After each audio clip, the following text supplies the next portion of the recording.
Oi, eu sou Gisele Francis e na devocional de hoje vamos estudar o Salmo 24.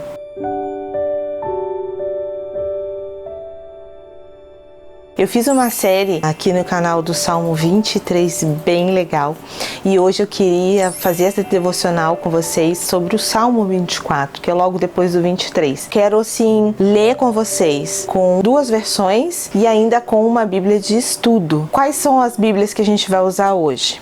Que é a minha Bíblia que eu sempre uso, que é essa Bíblia aqui de estudo para mulher. Ela é da... Aí você vê da onde que ela é, logo na primeira página, tá? Aqui, ó. Que é traduzida em português por João Ferreira de Almeida, edição corrigida e revisada. A gente vai ler nessa aqui. Tem uma Bíblia que ela é da tradução, a gente chama que é Nova Tradução na Linguagem de Hoje. Aqui em casa eu tenho, mas a Sofia ganhou essa Bíblia aqui. Essa aqui é da Turma da Bíblia. Essa aqui é na linguagem de hoje, que é legal a gente ler, que eu quero ler hoje pra gente poder entender melhor o Salmo 24, o que o Espírito Santo de Deus vai falar, tá? E meu esposo tem essa Bíblia de estudo aqui, que é a NVI, que aí a gente vai poder entender mais ou menos o contexto do Salmo 24. Agora, o que você vai fazer? Isso aqui, gente, é uma devocional, não se esqueçam, tá? Então, dá uma pausa no vídeo para você poder orar, colocar um louvor ou cantar para você se preparar para poder estudar a palavra de Deus, tá? Então, dá uma pausa aí agora e depois você volta pra gente começar.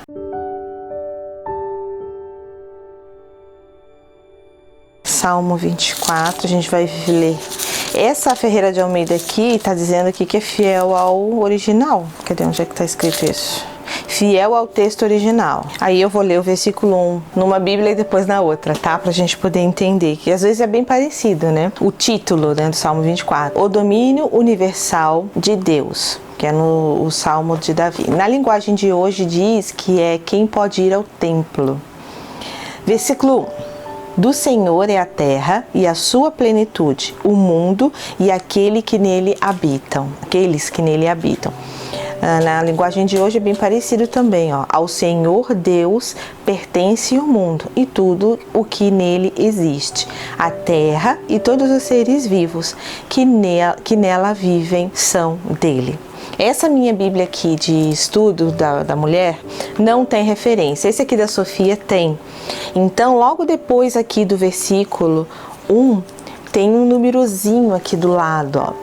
E está escrito número 32. E logo aqui no rodapé vai me dizer... Tem aqui o número 32 e a referência que tem outro versículo em algum lugar da Bíblia falando sobre o mesmo assunto ou alguma referência disso, tá?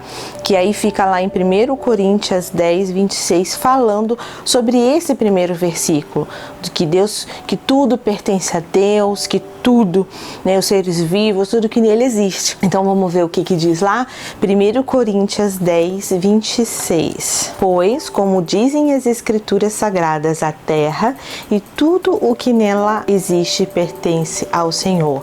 É uma confirmação do que o Salmo está dizendo, tá? Versículo 2.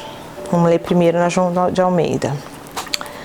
Quem subirá ao monte do Senhor? Ou quem estará no seu lugar santo? Linguagem de hoje, o Senhor construiu a terra sobre os mares e pôs os seus alicerces nas profundezas do oceano. Aí vem o versículo 3. Quem tem o direito de subir o monte do Senhor? Quem pode ficar no seu santo templo? Realmente, gente, eu esqueci o 2. Eu li o 3, é o 2 aqui, ó. Aí na João Ferreira de Almeida, porque ele afundou sobre os mares, né, e firmou sobre os rios. Quem subirá ao monte do Senhor ou quem estará no seu lugar? Então tá bem parecido os dois. Versículo 4. Aquele que é limpo de mãos e puro de coração, que não entrega sua alma à vaidade, nem jura enganosamente. Então na versão de hoje vai falar assim, ó. Somente aquele que é correto no agir e limpo no pensar, que não adora ídolos, nem faz promessas falsas. Aí o versículo 5, o Senhor Deus o abençoará e o salvará e o declarará inocente do julgamento. O que a gente pode pensar desse versículo? Que somente aquele que é correto, somente aquele que age corretamente, que é limpo na hora de pensar, que não adora outros ídolos a não ser a Deus e que nem faz promessas falsas, mentira, né? Promessas falsas, mentira. O Senhor, o que ele vai fazer? Ele vai te abençoar, vai te salvar e vai declarar você inocente no julgamento dele. Se você tiver aí a João Ferreira de Almeida, ela vai falar assim, ó, nem jura enganosamente, e aí ele receberá a bênção do Senhor e a justiça de Deus da sua salvação, ou seja, você vai ser salvo. Versículo 6. Esta é a geração daqueles que buscam a tua face, ó Deus de Jacó. Linguagem de hoje. São assim as pessoas que adoram o Senhor, que prestam culto ao Deus de Jacó. Aí o 7. Abram bem os portões, abram os portões antigos e entrará o Rei da Glória. Quem é esse Rei da Glória? É o Deus, o Senhor forte e poderoso, o Senhor poderoso na batalha. Abram bem os portões, abram os portões antigos e entrará o Rei da Glória. Quem é esse Rei da Glória? É Deus, o Senhor Todo-Poderoso. Ele é o Rei da Glória. É bem parecido aqui com a João Ferreira de Almeida, tá? Quem é este Rei da Glória? O Senhor forte e poderoso, o Senhor poderoso na guerra. Aí fala assim, levantai, ó portas, vossas cabeças, levantai-vos, ó entradas eternas, e entrará o reino da glória. Quem for mais antigo aí na fé sabe que tem uma musiquinha, né? Que fala assim, levantai, ó portas, vossas cabeças, levantai-vos, ó entradas eternas, para que entre o Rei da Glória. Quem é o Rei? Quem é o Rei da Glória? O Senhor forte e poderoso, poderoso nas batalhas. Levantai, ó portas, vossas cabeças. Essa musiquinha antiga que a gente canta na igreja. Tem mais referência aqui, que aí eu fui lendo, mas aqui ó, e a gente pegou a referência do versículo 1 e aqui tá dizendo uma referência do versículo 4, quando fala que é pra gente agir corretamente, ser limpo de coração, não adorar os ídolos e a gente não fazer promessas falsas. E aqui é o número 33, está indicando Mateus 5:8.